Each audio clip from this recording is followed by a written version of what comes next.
अस्सलामुअलैकुम वरहमतुल्लाह। LMTM box YouTube channel की जानब से आप सबकी खिदमत में एक नई वीडियो के साथ हाजिर हूँ। कल मेरा एक करीबी दोस्त जो है वो अफगानिस्तान के रास्ते सऊदी अरबिया पहुंचा है।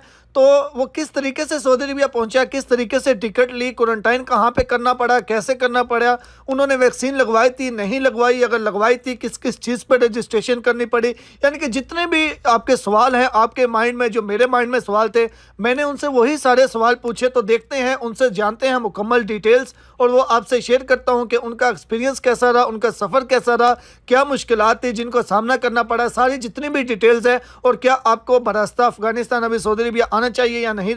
तो मुकम्मल डिटेल जो है वो आपसे शेयर करता हूँ। मेरी उनसे व्हाट्सएप पे ही जो है वो चैट हुई है, व्हाट्सएप पे रब्ता हुआ है। तो हमने आपस में जो बात की है वो मैं आपसे शेयर करता हूँ ताकि आपकी इस बारे में रहनुमाई हो सके, और जो अफ़गानिस्तान के रास्ते सऊदी अरबिया आना चाहते हैं उनके माइंड में जितने भी सवाल हैं उनके जवाब इंशाल्लाह आपको मिल जाएंगे। तो वीडियो को मुकम्मल देखिएगा ताकि आपके सारे सवाल क्लियर हो जाएं। उससे पहले हमेशा की तरह छोटी सी रिक्वेस्ट करूंगा, वीडियो को लाइक और चैनल को सब्सक्राइब करने के कोई किसी किस्म के चार्जेस नहीं होते, तो प्लीज़ चैनल को सब्सक्राइब और वीडियो को लाइक ज़रूर कर दीजिएगा। अस्सलाम वालेकुम बिलाल भाई, क्या हाल है? ठीक है, उम्मीद है खैरियत से होंगे। अच्छा, अल्हम्दुलिल्लाह माशाल्लाह आप खैरियत से पहुंच गए हैं।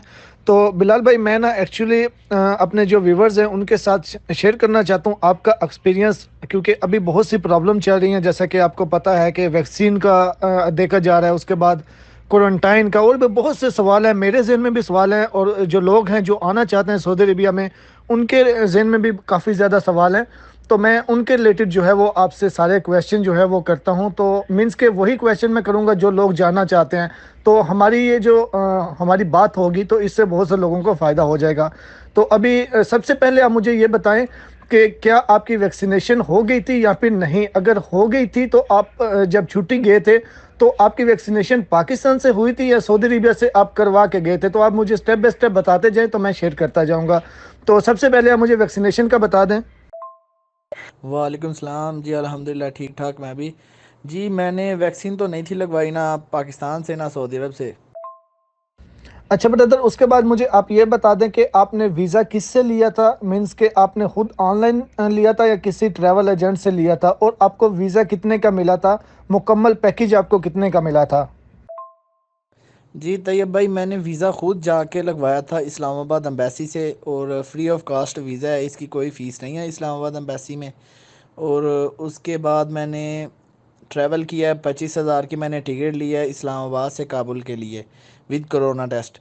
और तकरीबन 20,000 पाकिस्तानी, हमारा 20-22,000 उधर ख़र्चा आ गया अफ़गानिस्तान में। उसके बाद $990 की मैंने उधर से टिकट ली है इधर मदीना के लिए।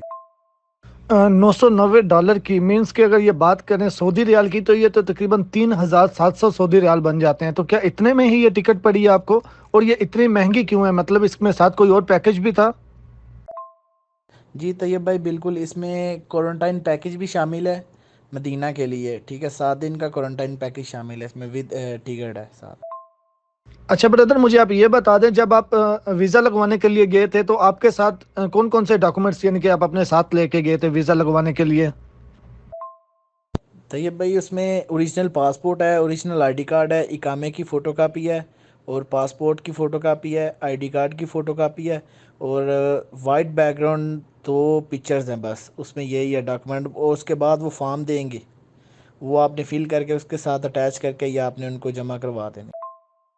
अच्छा, फिर उसके बाद आप ये मुझे बता दें कि जब आप सऊदी अरबिया के लिए ट्रैवल करने लगे थे तो वहाँ पे काबुल एयरपोर्ट पे, यानी कि जहाँ से भी आपने ट्रैवल स्टार्ट किया अफ़गानिस्तान के जिस भी एयरपोर्ट से, वहाँ पे आपको क्या क्या चीज़ उन्होंने पूछी कि यानी कि आपके पास कोरोना टेस्ट की रिपोर्ट या फिर क्या क्या चीज़ें वहाँ पे आपको, वहाँ से जब आप डिपार्चर करने लगे थे उस टाइम उन्होंने कौन कौन सी चीज़ें आपसे मांगी थी, कौन कौन सी चीज़ें आपकी देखी थी? यानी कि एक इकामा की वैलिडिटी उन्होंने चेक की होगी, उसके अलावा और कौन कौन सी चीज़ उन्होंने वहाँ पे चेक की थी? पहले आप वो बता दें जो डिपार्चर के टाइम में उन्होंने चेक किया था। उसके बाद फिर हम पूछेंगे कि जो आप सऊदी अरबिया जब आप पहुँचे थे तो इन्होंने क्या क्या देखा था, वो उसके बाद हम इसके बाद जो है वो क्वेश्चन होगा। पहले आप मुझे ये बता दें। जी तैयब भाई, उधर उन्होंने बस छुट्टी का पेपर देखा है, इकामे की उन्होंने एक्सपायरी चेक की है, और कोरोना टेस्ट की जो रिपोर्ट है वो उन्होंने देखी है, और साथ में प्लस जो टिकट है बस। अच्छा अच्छा, तो जिनकी वैक्सीनेशन हुई हुई थी यानी कि जिनने कोरोना वैक्सीन ली हुई थी, क्या उनको भी साथ में PCR टेस्ट लाजमी करवाना पड़ा था? जी तैयब भाई बिल्कुल, जिन्होंने कोरोना वैक्सीन लगवाई हुई थी उनको भी ये लाजमी था पीसीआर टेस्ट। अच्छा, वहाँ पे जिन्होंने वैक्सीनेशन करवा ली थी यानी कि वो वैक्सीन ले ली थी जो सऊदी अरबिया ने अप्रूव की हुई थी, एस्ट्रा होगी या फाइजर होगी, तो क्या उनको भी सऊदी अरबिया में मुकम्मल पैकेज लेना पड़ा या फिर नहीं? यानी कि जिनकी वैक्सीनेशन दोनों डोजेज कंप्लीट हो गई थी उनको भी क्वारंटाइन पैकेज लेना पड़ा या फिर नहीं? या फिर जिन्होंने एक वैक्सीन ले ली थी, एक डोज ली हुई थी, क्या उनको भी क्वारंटाइन पैकेज लेना पड़ा और उन्होंने भी क्वारंटाइन किया या फिर नहीं? जी तैयब भाई, जिन्होंने कोरोना की वैक्सीन की एक डोज़ पाकिस्तान से ली हुई थी उनको भी मुकम्मल पैकेज लेना पड़ा है, क्योंकि इधर एयरपोर्ट पे कुछ लोग थे, उन्होंने बोला कि हम लोगों ने वैक्सीन ली हुई है, उन्होंने अपना सर्टिफिकेट भी एक वैक्सीन का शो करवाया, लेकिन इधर की गवर्नमेंट ने एक्सेप्ट नहीं किया एयरपोर्ट से, उन्होंने बोला आपको जाना ही पड़ेगा होटल में। तो इसका मतलब ये हुआ कि सिर्फ जिन्होंने दोनों डोजेस ले लिए हैं बस उनको ही क्वारंटाइन नहीं करना पड़ेगा, एक डोज वाले को भी क्वारंटाइन करना पड़ेगा। अच्छा, उसके अलावा एक और अहम सवाल है कि जहाँ ये जो मुकीम की वेबसाइट पे वैक्सीनेशन वालों की रजिस्ट्रेशन का बोला हुआ है, उसके हवाले से एयरपोर्ट पे उन्होंने चेक किया था या नहीं? यानी कि मुकीम की वेबसाइट पे रजिस्ट्रेशन है या नहीं? इस हवाले से आप क्या बताएंगे? तो ये भाई इस हवाले से उन्होंने बहुत ज़्यादा सख्ती की है, तो हमारी फ़्लाइट्स में से तकरीबन 123 बंदों को उन्होंने डिपोर्ट किया है, वापस भेज दिया, कि जिनकी रजिस्ट्रेशन नहीं थी मुकीम पे उनको वापस भेज दिया। जिन्होंने वैक्सीनेशन नहीं करवाई हुई थी उन्होंने भी मुकीम की वेबसाइट पर रजिस्ट्रेशन की थी, क्योंकि अभी जो नया लॉ है उसके मुताबिक जिनकी वैक्सीनेशन नहीं होगी उनको भी रजिस्ट्रेशन लाजमी करवानी पड़ी। तो क्या आपने भी यानी कि जिन्होंने वैक्सीनेशन नहीं करवाई हुई थी उनके भी नॉन वैक्सीनेटेड में रजिस्ट्रेशन थी मुकीम की वेबसाइट पे? जी बिल्कुल, उन लोगों ने भी रजिस्टर किया हुआ था, मैंने भी रजिस्टर किया हुआ था, तो जिन लोगों ने नॉन वैक्सीनेटेड हैं और रजिस्टर नहीं किया मुकीम पे, उन लोगों को डिपोर्ट कर दिया गया था। डिपोर्ट कर दिया गया मतलब इसमें रजिस्ट्रेशन तो 5 मिनट के अंदर अंदर ही हो सकती है, तो उनको इजाज़त नहीं दी कि चलें आप इधर इधर एयरपोर्ट के ऊपर ही खड़े होकर जल्दी से रजिस्ट्रेशन कर लें नॉन वैक्सीनेटेड में? यानी कि नॉन वैक्सीनेटेड में रजिस्ट्रेशन करने में तो यानी कि 5 मिनट ही लगते हैं, तो डिपोर्ट क्यों किया फिर? वहाँ पे 5 मिनट नहीं दिए कि 5 मिनट में जल्दी जल्दी से रजिस्ट्रेशन कर लें? जी बिल्कुल, 5 मिनट तो लगते हैं तैयब भाई, लेकिन उन लोगों को इतना टाइम नहीं दिया गया, उन्होंने साइड पे कर लिया, जिनकी रजिस्ट्रेशन नहीं हुई बाद में उनको उन्होंने उसी जहाज़ से वापस भेज दिया, काम एयर की। चलें ठीक है brother, thank you so much आपका टाइम देने के लिए आपका। अच्छा, आप मुझे थोड़ा-सा अगर कुछ कहना चाहें यानी कि अपने हवाले से जो आपका एक्सपीरियंस है उसके हवाले से अगर आप कुछ कहना चाहें कि क्या चीज़ें हैं जिनकी एहतियात करनी चाहिए इन दिनों में? क्योंकि आपने तो अभी ट्रैवल किया रिसेंटली, 1 दिन हुआ मेरे ख़्याल में अभी। तो आप उस हिसाब से जो आपने सिचुएशन देखी है उसके हिसाब से आप क्या गाइड करना चाहते हैं? जो अफ़गानिस्तान के रास्ते यानी कि आप रिकमेंड करेंगे किसी को कि आप अफ़गानिस्तान के रास्ते सऊदी अरबिया आ जाओ या नहीं? आपका क्या ख़्याल है कि आप किसी को रिकमेंड करते हैं या नहीं? अगर रिकमेंड करते हैं तो साथ थोड़ी-सी आप बता दें, अपनी राय क्या देना चाहते हैं आप? जी बिल्कुल, मैं तो यही कहूँगा कि अफ़गानिस्तान के रास्ते से आएँ तो बेस्ट है ये, कोई उधर मसला नहीं है, ठीक है, कोई किसी किस्म का जैसे लोग बोल रहे थे अफ़गानिस्तान में ऐसा है वैसे है, जंग है, अल्हम्दुलिल्लाह कोई मसला नहीं बना उधर हम लोगों को।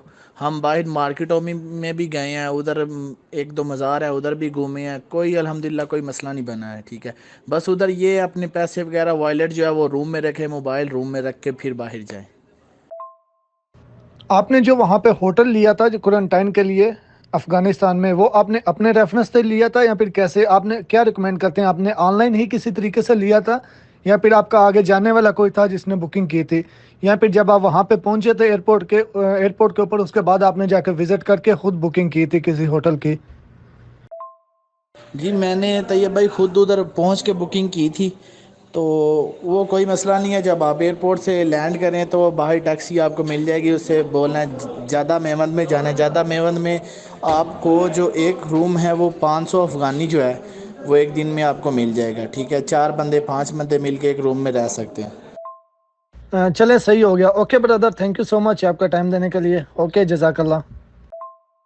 और तैयब भाई बंदों को बोलें कि इस बारे में भी वीडियो बनाइएगा कि आप पहले जो है ना वो कोविड टेस्ट करवा लें, यानी जिस दिन आपकी फ़्लाइट है उसकी 2 दिन पहले आप जाएं, कोविड टेस्ट के सैंपल दे आएँ, अगले दिन आपको रिपोर्ट मिलेगी और फिर आप टिकट ले लें काम एयर की, क्योंकि काम एयर की जो टिकट है वो नॉन रिफ़ंडेबल है, ठीक है, उसका रिफ़ंड नहीं होती, जो हरियाणा की है वो रिफ़ंड है, लेकिन काम की जो टिकट है वो आपको 990 $1000 इसमें मिल जाएगी, लेकिन जो हरियाणा की है वो 1200 $1250 में मिलेगी।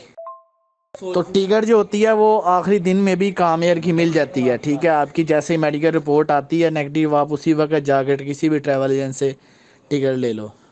इस बारे में भी थोड़ी बनाइएगा वीडियो।